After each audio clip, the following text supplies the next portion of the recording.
Hey guys, welcome back to the channel super ideas में आप सभी लोगों का एक बार फिर से स्वागत है। Very good morning to all of you. आज है 25 नवंबर। तो नेशनल न्यूज़ यानी कि देश प्रदेश की खबरें क्या हैं आज के इस वीडियो में, चलिए देखते हैं।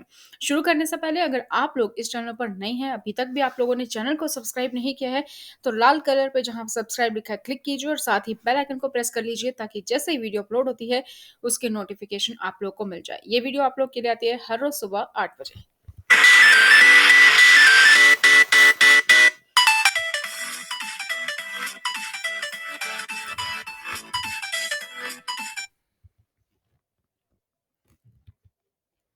हमें हर बार सोनिया गांधी से क्यों मिलना चाहिए, ममता बनर्जी का बड़ा इशारा।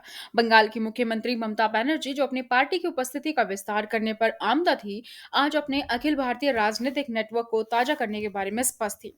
उन्होंने कहा कि उनकी यात्रा उन्हें वाराणसी तक ले जाएगी। पीएम मोदी का लोकसभा संविधान और मुंबई के बड़े विपक्षी केंद्र। बड़ा संकेत इस बात का था कि कांग्रेस उनकी योजनाओं में किस स्थान पर कब्जा कर सकती है। कांग्रेस अध्यक्ष सोनिया गांधी से मुलाकात के बारे में पूछे जाने पर बनर्जी ने यह भी कहा कि ऐसा कोई नहीं है क्योंकि वे पंजाब चुनाव में व्यस्त हैं। केंद्रीय मंत्रिमंडल ने 3 कृषि कानूनों को निरस्त करने के विधेयक को मंजूरी दी।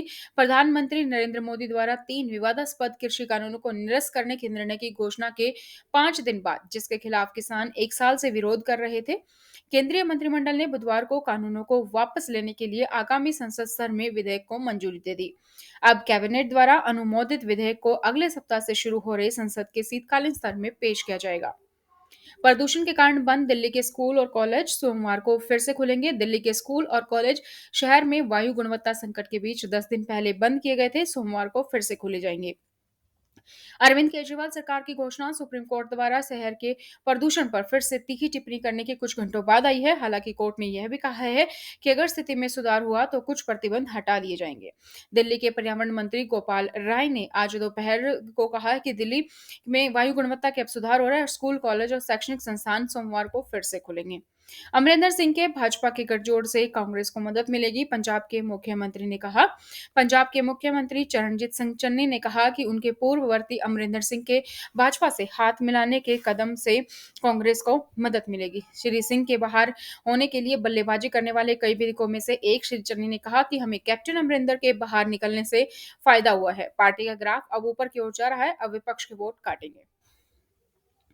कोई प्रतिबंध नहीं, सरकार हवाला के में भूमिका की जांच करने के लिए क्रिप्टो करेंसी को विनियमित कर रही है। टेरर फंडिंग क्रिप्टो करेंसी को विनियमित करने के लिए संसद के आगामी शीतकालीन स्तर में एक विधेयक लाने के केंद्र के कदम में एक लहर प्रभाव डाला है। बिटकॉइन की कीमतें एक महीने में सबसे कम हो गई हैं, जैसा कि बाजार और विशेषज्ञ निर्णय के परिणामों पर अटकलें लगाते हैं। सुरक्षा प्रतिष्ठान के सूत्रों से ये कहा गया है कि विनिमय एक पूर्ण प्रतिबंध नहीं होगा।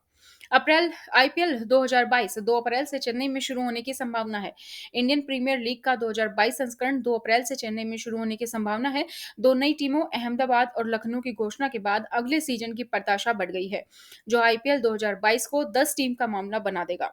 क्रिक बज की एक रिपोर्ट के अनुसार अगले सीजन के फिक्सचर को अंतिम रूप नहीं दिया गया है, लेकिन भारतीय क्रिकेट कंट्रोल बोर्ड ने प्रमुख हितधारकों को आंतरिक रूप से अवगत कराया है कि 2 अप्रैल चेन्नई में आईपीएल 2022 अभियान शुरू करने का सबसे संभावित दिन है।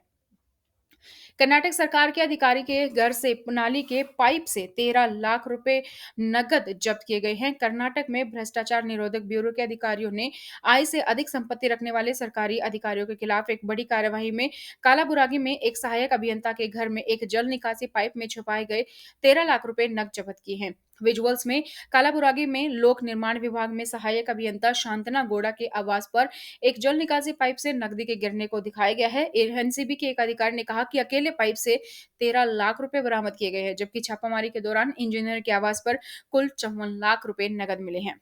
No one about the all, NCP के नवाब मलिक की कंगना रनौत को चेतावनी। महाराष्ट्र के मंत्री नवाब मलिक ने बुधवार को अभिनेत्री कंगना रनौत को याद दिलाया कि कोई भी कानून से ऊपर नहीं है, क्योंकि किसानों के विरोध के बारे में अभिनेत्री ने अपमानजनक टिप्पणियों पर आक्रोश बढ़ता है, जिसे उन्होंने खालिस्तानी कहा था, और सिख समुदाय जिसे उन्होंने ब्रांड किया था आतंकवादी। श्री मलिक ने सुश्री रनौत और केंद्र द्वारा उन्हें प्रदान की जाने वाली सुरक्षा कवर, जो कि गृह मंत्रालय के खतरे के आकलन रिपोर्ट के आधार पर है, पर भी कटाक्ष किया। उन्हें चेतावनी दी कि यह कानून को रोकने के लिए पर्याप्त नहीं होगा। पीएम मोदी नोएडा में जेवर हवाई अड्डे का भूमि पूजन करेंगे क्योंकि बीजेपी ने यूपी चुनाव के लिए टोन सेट किया है। प्रधानमंत्री नरेंद्र मोदी को गुरुवार को गौतम बुद्ध नगर के जेवर में नोएडा अंतर्राष्ट्रीय हवाई अड्डे की आधारशिला रखेंगे। उत्तर प्रदेश सरकार के अनुसार समारोह आज 1 बजे शुरू होगा। हवाई अड्डे का विकास Yamuna international airport private limited द्वारा किया जा रहा है, जो परियोजना के स्विस रियायतकर्ता ज्यूरिख इंटरनेशनल एयरपोर्ट एजी की 100% सहायक कंपनी है। उत्तर प्रदेश सरकार और भारत सरकार के साथ मिलकर पीपीपी मॉडल के तहत हवाई अड्डे का विकास किया जा रहा है। गौतम गंभीर को आईएसआईएस कश्मीर से मिली जान से मारने की धमकी, उनके आवास के बाहर सुरक्षा कड़ी। दिल्ली बीजेपी सांसद गौतम गंभीर ने सेंट्रल डिस्ट्रिक्ट पुलिस में शिकायत दर्ज कराई है, जिसमें आरोप लगाया गया है कि उन्हें आईएसआईएस करम कश्मीर से एक धमकी भरा मेल मिला है, जिस जिले की साइबर सेल ने स्पेशल सेल के साथ मिलकर जांच शुरू कर दी है। गंभीर के राजेंद्र नगर स्थित आवास के बाहर सुरक्षा कड़ी कर दी गई है। डीसीपी श्वेता चौहान ने कहा है कि उन्हें सांसद गंभीर से शिकायत मिली है और जांच जारी है। दिल्ली एनसीआर के 2 रियल्टी समूह पर छापे के बाद आईटी विभाग ने 400 करोड़ रुपए की काली आय का पता लगाया है। सीबीडीटी ने बुधवार को कहा है कि आयकर विभाग ने दिल्ली और राष्ट्रीय राजधानी क्षेत्र में स्थित 2 रियल एस्टेट समूह पर छापेमारी के बाद 400 करोड़ रुपए की अनुमानित अघोषित आय का पता लगाया है। 17 नवंबर को वाणिज्यिक और आवासीय परियोजनाओं के निर्माण में लगे अज्ञात समूह की तलाशी की गई और केंद्रीय प्रत्यक्ष बोर्ड ने एक बयान में कहा कि जब्त किए गए आंकड़ों के प्रारंभिक विश्लेषण में पाया गया कि समूह बिक्री प्रतिफल का हिस्सा प्राप्त कर रहे थे। दिल्ली सरकार की मुफ्त तीर्थ यात्रा योजना के तहत अयोध्या के लिए पहली ट्रेन 3 दिसंबर को रवाना होगी। अयोध्या को अपनी मुफ्त तीर्थ यात्रा योजना के तहत शामिल करने की घोषणा के लगभग 1 महीने बाद दिल्ली सरकार ने बुधवार को कहा है कि पहली ट्रेन 3 दिसंबर को उत्तर प्रदेश शहर के लिए रवाना होगी। दिल्ली के मुख्यमंत्री और आम आदमी पार्टी के प्रमुख अरविंद केजरीवाल ने यह घोषणा की। एक प्रेस कॉन्फ्रेंस में घोषणा हुई है कि अयोध्या के लिए हमारी पहली ट्रेन 3 दिसंबर को रवाना होगी। पंजीकरण शुरू हो चुके हैं। जयललिता का तमिलनाडु सरकार का गृह अधिकरण कोर्ट ने रद्द किया। तमिलनाडु की पूर्व मुख्यमंत्री दिवंगत जयललिता को पोस उद्यान आवास का राज्य सरकार द्वारा अधिकरण आज मद्रास उच्च न्यायालय ने रद्द कर दिया, क्योंकि उनके कानूनी वारिसों, उनकी भतीजी और भतीजे जे दीपा और जे दीपक ने अधिकरण को चुनौती दी थी। सरकार ने मार्च 2022 तक 5 किलो मुफ्त खाद्यान्न योजना का विस्तार किया है। केंद्रीय मंत्रिमंडल ने बुधवार को राशन कार्ड धारकों को राहत प्रदान करने के लिए प्रधानमंत्री गरीब कल्याण अन्न योजना के तहत मुफ्त खाद्यान्न आपूर्ति मार्च तक बढ़ाने का फैसला लिया है। 80 करोड़ से अधिक लाभार्थियों को प्रति व्यक्ति प्रति माह 5 किलो खाद्यान्न मुफ्त प्रदान किया जा रहा है और अब इसको शुरू किया गया था अप्रैल 2020 में, फिर से 3 महीने के लिए शुरू हुआ और इसको कई बार बढ़ा के अब मार्च 2022 तक इसको कर दिया गया है। बेंगलुरु के यलहंका बाढ़ में सीएम ने तत्काल मुआवजे के रूप में 10,000 रुपए की घोषणा की है। बेंगलुरु के उपनगर लहंगा में बारिश से क्षतिग्रस्त हुए घरों को उनके परिसरों में प्रवेश करने से प्रभावित घरों के लिए 10,000 रुपए, क्षतिग्रस्त हुए लोगों के लिए 1 लाख रुपए, लगातार बारिश से पूरी तरीके से नष्ट हुए घरों के लिए 5 लाख रुपए तक का मुआवजा दिया जाएगा। बैंक ऑफ बड़ौदा में भर्ती निकली है। 376 रिलेशनशिप मैनेजर पदों के लिए आवेदन कर सकते हैं आप। बैंक ऑफ बड़ौदा ने रिलेशनशिप मैनेजर पदों पर आवेदन करने के लिए उम्मीदवारों से आवेदन आमंत्रित किए हैं। योग्य उम्मीदवार बैंक ऑफ बड़ौदा की आधिकारिक वेबसाइट bankofbaroda.in के माध्यम से अप्लाई कर सकते हैं।